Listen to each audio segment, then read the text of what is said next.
मुंबई, वर्ष 2022। अद्वैता शर्मा, 27 वर्ष की एक होशियार और आत्मनिर्भर आर्किटेक्ट, अपने नए प्रोजेक्ट के चलते मुंबई शिफ्ट हुई थी। शहर की तेज रफ्तार जिंदगी के बीच उसे एक शांत जगह की तलाश थी, जहां वह अपने डिजाइन और क्रिएटिव आइडियाज पर काम कर सके। कुछ सर्च करने के बाद उसे दादर के पास एक पुरानी बिल्डिंग, श्याम सागर निवास में एक फ्लैट मिल गया। बिल्डिंग थोड़ी पुरानी जरूर थी, लेकिन उसकी बनावट मजबूत थी।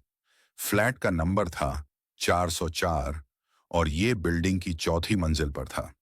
जब वो पहली बार बिल्डिंग में दाखिल हुई, तो उसे एक अजीब सी ठंडक का एहसास हुआ। सामने चौकी पर बैठे वृद्ध चौकीदार श्री पाटिल ने उसकी ओर देखा, आंखों में कुछ कहने की कोशिश, लेकिन होंठ चुप थे। नमस्ते, अद्वैता ने मुस्कुराकर कहा। आप वही हैं जो चौथी मंजिल ले रहे हैं? पाटिल ने पूछा। जी, फ्लैट नंबर 404। पाटिल की आंखें थोड़ी चौड़ी हो गईं, जैसे कोई पुरानी याद अचानक सामने आ गई हो। वो बस इतना बोले, दरवाजा बंद रखना, रात में मत खोलना। अद्वैता हंस पड़ी। आपका मतलब मच्छर वगैरह से है ना? पाटिल ने कुछ नहीं कहा, बस नजरें झुका लीं। अगले कुछ दिन शांत बीते।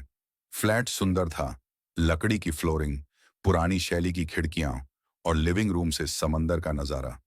लेकिन सबसे अजीब बात थी, फ्लैट में एक दरवाजा था जो किसी और कमरे की ओर नहीं खुलता था। वो दरवाजा कोने में था, छोटा, लकड़ी का और थोड़ा झुका हुआ। उसे खोलने की कोशिश की गई, पर वो हिलता भी नहीं था। शायद स्टोर रूम होगा, अद्वैता ने सोचा। लेकिन सवाल यह था, अगर ये स्टोर रूम है, तो इसका अंदर से ताला क्यों है? उसी रात ठीक 3:30 अद्वैता की नींद खुली। दरवाजे से किसी के धीमे धीमे खटखटाने की आवाज आ रही थी। टप, टप, टप। वो चौंक गई, उठी, दरवाजे तक गई और कान लगाया। कोई बुदबुदा रहा था अंदर, जैसे कोई मंत्र पढ़ रहा हो। ए क्षेमाय नमः, रुधिरम देहि। अद्वैता घबरा गई। वो उल्टे पांव बिस्तर पर लौटी और ताकिए में मुंह छिपाकर सोने की कोशिश की। अगली सुबह अद्वैता की आंख भारी थी। पूरी रात बेचैनी में बीती थी।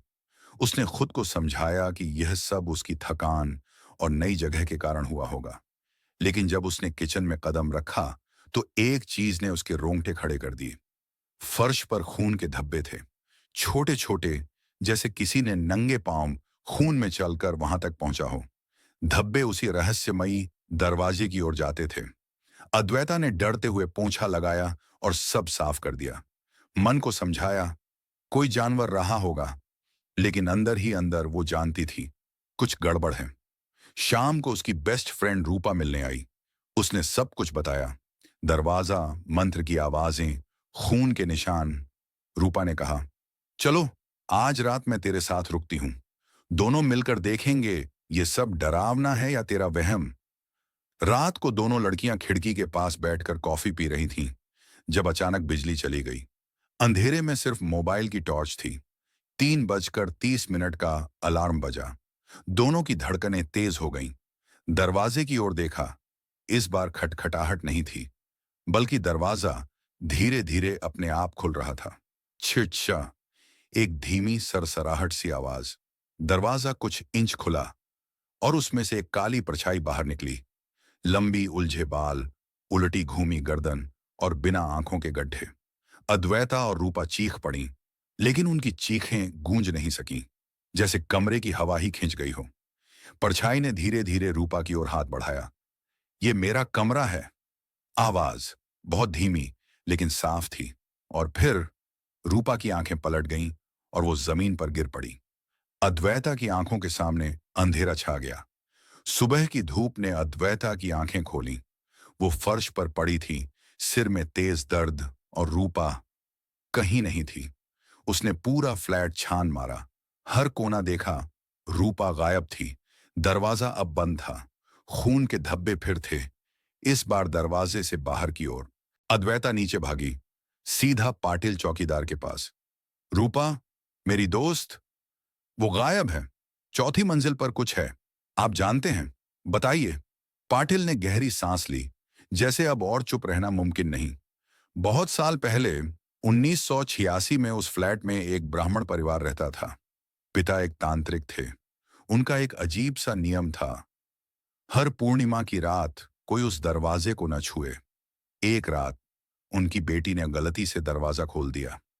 उस रात से उस घर में चीखें गूंजने लगीं। पूरा परिवार गायब हो गया। सिर्फ वो दरवाजा बचा और अंदर बंद एक आत्मा। तो पुलिस ने कुछ नहीं किया। फ्लैट सील कर दिया गया था।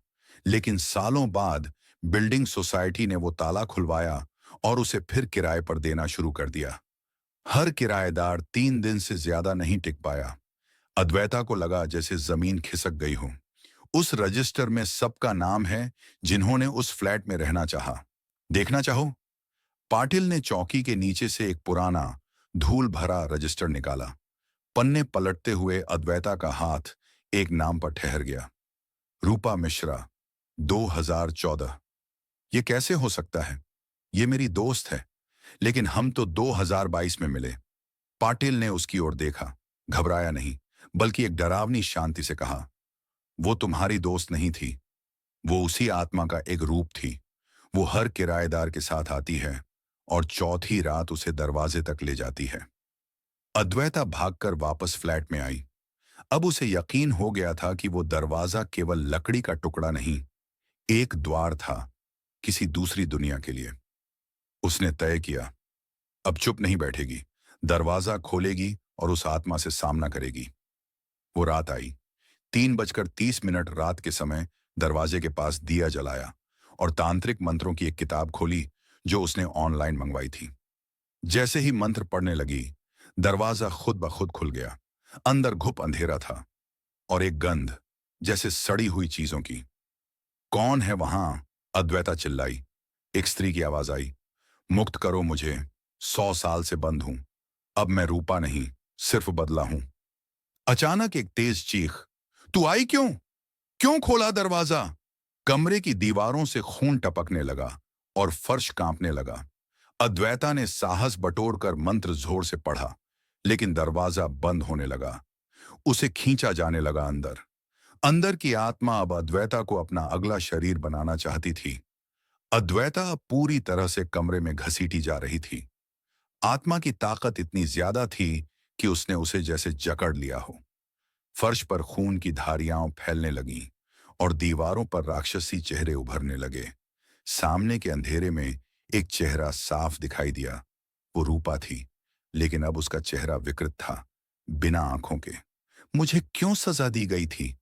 आत्मा की घुटी हुई आवाज गूंजी और अद्वैता को लगा जैसे उसकी हर हड्डी टूटने वाली हो।